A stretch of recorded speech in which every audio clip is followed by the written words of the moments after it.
Merci, Monsieur le Président, de me donner la parole. Honorable assistant, bonsoir. J'ai l'honneur de vous présenter mon travail dont le thème est modélisation asymptotique et conditions aux limites approchées pour une plaque de Mantat Timoshenko, entourée d'une couche mince, sur la direction du professeur Rahmani. Nous nous intéressons dans ce travail à l'analyse asymptotique d'un problème de transmission. Il s'agit de problème de Mantat Timoshenko pour une plaque élastique bidimensionnelle entourée d'une couche mince d'épuisant delta.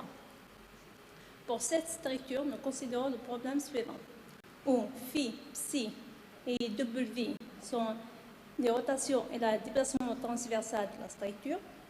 F1, F2, F3 sont les forces agissant à l'intérieur de oméga delta. M1, M2 et T sont donnés par les fonctions suivantes, ce sont les opérateurs de trace. Avec K, c'est le modèle de rigidité. Non, pardon. 10, le modèle de rigidité. K, c'est le modèle de cisaillement.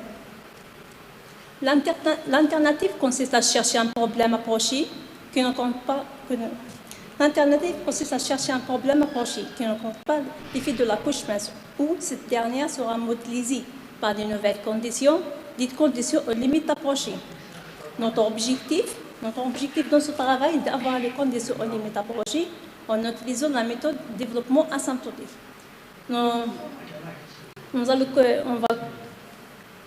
va combiner les équations qui sont données sur oméga moins delta avec celles de sigma moins delta, et en utilisant les équations qui sont définies sur sigma, avec la méthode de développement asymptotique, nous allons obtenir un problème défini sur sigma, c'est une condition aux limites approchées qu'on cherche. Pour cela, nous allons faire un développement asymptotique. On a la présence de la couche mince posait des difficultés lors de l'étude de ce problème. Pour cela, nous allons essayer de débarrasser de cette couche. On va faire une dilatation dans la couche de rapport 1 sur delta afin de se ramener à un domaine fixe qui ne dépend pas de delta, où ce paramètre delta sera défini sur les équations. Ce qui nous permet de faire un développement asymptotique à l'intérieur du domaine sur la formule 1, à l'extérieur du domaine par la formule 2. Nous allons injecter ces développements asymptotiques dans le problème initial. Après un changement d'échelle, nous obtenons une RH d'équation qui nous permet de définir les termes de développement asymptotique. Notre stratégie consiste à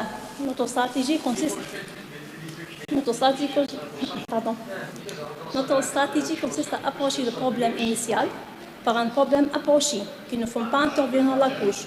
Pour cette dernière sera modélisée par de nouvelles conditions, dites conditions aux limites approchées.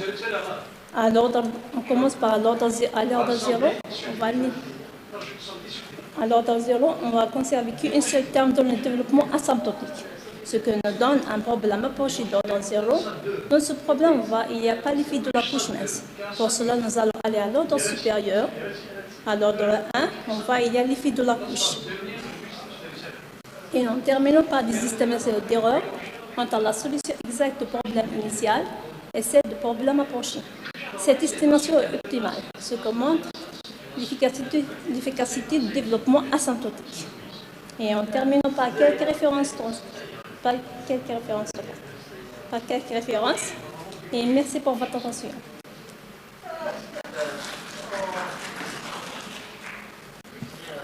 Y a-t-il des questions?